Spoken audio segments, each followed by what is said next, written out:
मैं मारिया हूँ। मैं एक जासूस कैसे बनी? ये सवाल आपने मांगा था और यही सवाल मेरी अगली सच्चाई का सामान बन गया।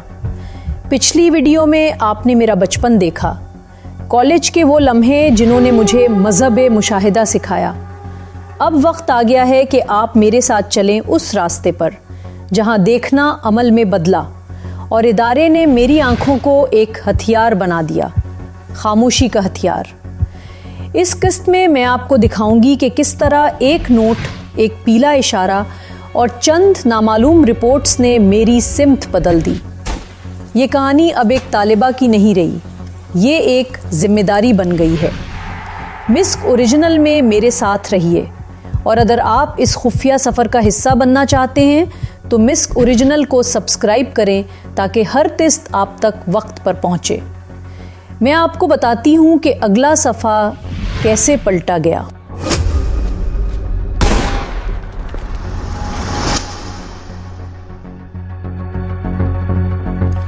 यूनिवर्सिटी का पहला दिन मेरे लिए नए दरवाजे नहीं, नए जाविये खोलने वाला था। मैंने नफ्सियात का इंतखाब महज दिलचस्पी के लिए नहीं किया था। मुझे इंसानों के अल्फाज नहीं, उनके वक्फे समझने का शौक़ था। मैं जानती थी कि सच्चाई अक्सर मुकालमों में नहीं, खामोशियों के बीच छुपी होती है। पहले हफ्ते में ही मुझे एहसास हुआ कि ये शोबा मेरी रफ्तार के मुताबिक है। लेक्चर के दौरान जब उस्ताद एक नज़रिया बयान करते, मैं ये देखती कि क्लास कहाँ मुतवज्जे होती है और कहाँ जहन भटक जाता है। मैंने महसूस किया कि हर मौजू की अपनी एक सांस होती है। कुछ नज़रिए क्लास के शोर में दम तोड़ देते हैं, कुछ खामोशी में ज़िंदा रहते हैं। मेरी आदत थी नोटबुक के किनारे पर छोटे निशान बनाना।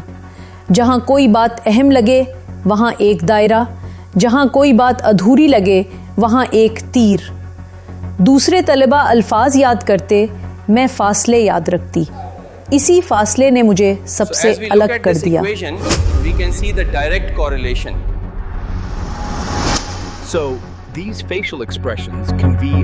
एक दिन उस्ताद ने क्लास में चेहरे के तासरात पर तजुर्बा कराया।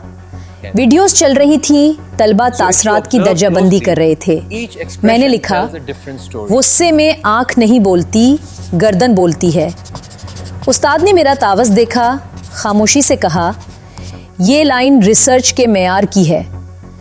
वो पहली बार था जब किसी ने मेरी नज़र को मुशाहिदा कहा, सिर्फ आदत नहीं।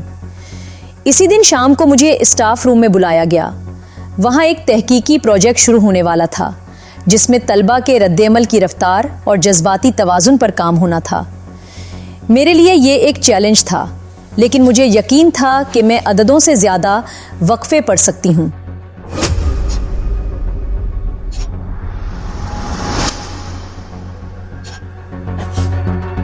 पहले ही हफ्ते में मैंने देखा कि नताइज में कुछ कदरें बार बार दोहराई जा रही हैं। मैंने रिकॉर्डिंग्स खोलकर सेकंड के पैमाने पर मुशाहिदा किया। जो लम्हा सबको मामूली लगा था वही असल नुक्ता था। मैंने एक फ़ाइल अलग रखी और सिर्फ उन दोहराई गई कदरों को निशान ज़द कर दिया। जब मैंने अपनी रिपोर्ट जमा कराई तो सुपरवाइज़र ने पूछा, तुम्हें कैसे पता चला कि ये गलती नहीं बल्कि पैटर्न है? मैंने कहा, क्योंकि इत्तेफाक कभी एक जैसी रफ्तार से नहीं होता। इस जुमले ने जैसे सबका रवैया बदल दिया। मुझे तहकीक की मरकज़ी टीम में शामिल कर लिया गया। ये पहला मौका था जब मेरी खामोशी किसी निज़ाम का हिस्सा बनी। मैंने पहली बार महसूस किया कि ज़हानत सिर्फ सवाल पूछने में नहीं, कभी कभार देखने के तरीके में भी छुपी होती है। क्लास के बाद अक्सर मैं लाइब्रेरी के पिछले हिस्से में बैठती। वहाँ कम लोग आते, मगर वही हिस्सा मुझे सिखाता था कि इल्म शोर से नहीं, इस्तिकामत से हासिल होता है। मैं हर तजर्बे का रिकॉर्ड, हर अदद, हर रुझान अलग कागज़ पर साफ लिखती। कई बार लोग कहते, ये सब कोई नहीं देखता। मैं मुस्कुराकर सोचती, जो कोई नहीं देखता वही देखना असल मश्क है।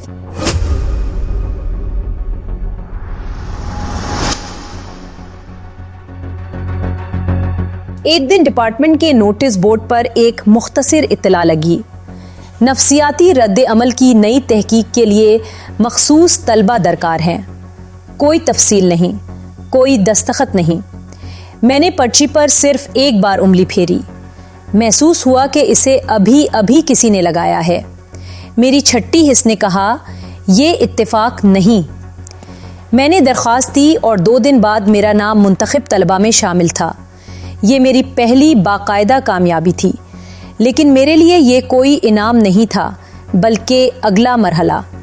मुझे लगने लगा था कि शायद मेरा रास्ता अब किताबों के सफ़हात से निकलकर किसी और समत में मुड़ने वाला है।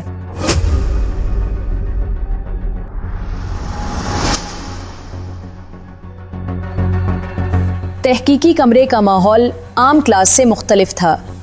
यहाँ वक्त को रिकॉर्ड किया जाता था, सांसों को भी नापा जाता था। दीवारों पर सेंसर्स लगे थे और हर तजर्बा एक खामोश मुशाहिदे की तरह चलता था। पहले दिन मुझे सिर्फ डेटा तरतीब देने का ताम मिला। सैकड़ों लाइनें, वक्त, रद्द अमल, जज्बाती सतह, सब कंप्यूटर में। लेकिन जल्द ही मैंने एक गैर मामूली बात देखी। चंद फाइलों में नताइज पहले से ज़्यादा साफ थे, जैसे किसी ने उन्हें बेहतर बनाया हो। मैंने अलग नोट बनाया, सफाई हमेशा दुरुस्तगी नहीं होती। मैंने आदात के बीच एक हल्की सी तकरार देखी। वक्फे का वही फ़र्क जो सिर्फ मशीन नहीं, इंसान भी दोहरा सकता है। ये इंसानी हाथ का काम था, इत्तेफाक नहीं। मैंने रिपोर्ट तैयार की मगर बराह रास्त जमा नहीं कराई, बस इसे डिपार्टमेंट के सरबराह के फोल्डर में छोड़ दिया। अगले दिन मेरी फाइल पर एक छोटा सा पीला नोट चिपका था। तुमने वो देखा जो सबके सामने था, मगर किसी ने नोट नहीं किया। ये मेरे लिए पहली गैर सरकारी तारीफ थी, बगैर नाम के मगर भरपूर।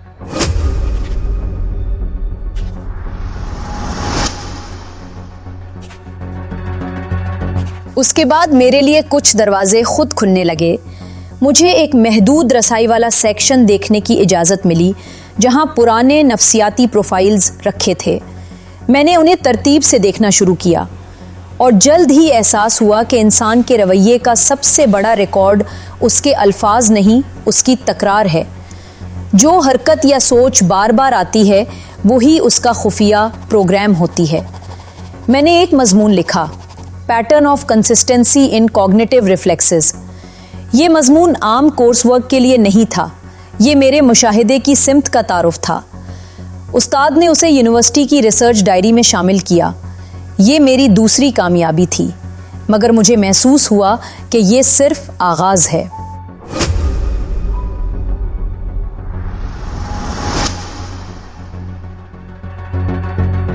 दिन गुजरते गए। मैं हर तजुर्बे में कुछ ऐसा देख लेती थी जो बाकी नहीं देख पाते थे। कभी किसी शुरका के हाथ का हल्का सा झटका, कभी किसी की सांस के वक्फे में छुपा इस्तिराब। मुझे अब समझ आने लगी थी कि इंसान को पढ़ने के लिए अल्फाज की नहीं, नज़म की ज़रूरत होती है। एक दिन जब मैं लैब बंद कर रही थी, कमरे के कोने में लगे आईने में एक अक्स ठहरा हुआ महसूस हुआ। मैंने पलट कर देखा, कोई नहीं था।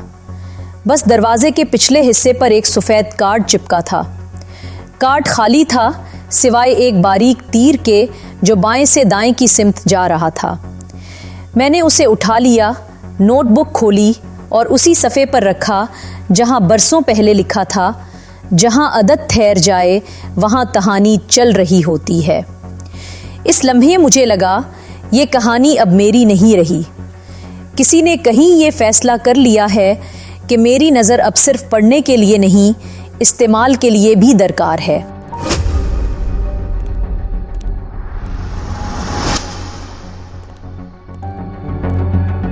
मैंने अपने तज्जिये से एक दरवाज़ा खोला, मगर अभी ये नहीं जानती कि इसके पीछे क्या है। अगली किस्त नंबर 3। मैं आपको बताऊंगी कि इस दरवाजे के पीछे कौन मेरा इंतज़ार कर रहा था, इसी चैनल मिस्क ओरिजिनल पर। सब्सक्राइब करें, लाइक करें और कमेंट्स में बताएं, क्या आप भी किसी को महसूस कर सकते हैं जब वो आपको देख रहा हो बगैर कहे।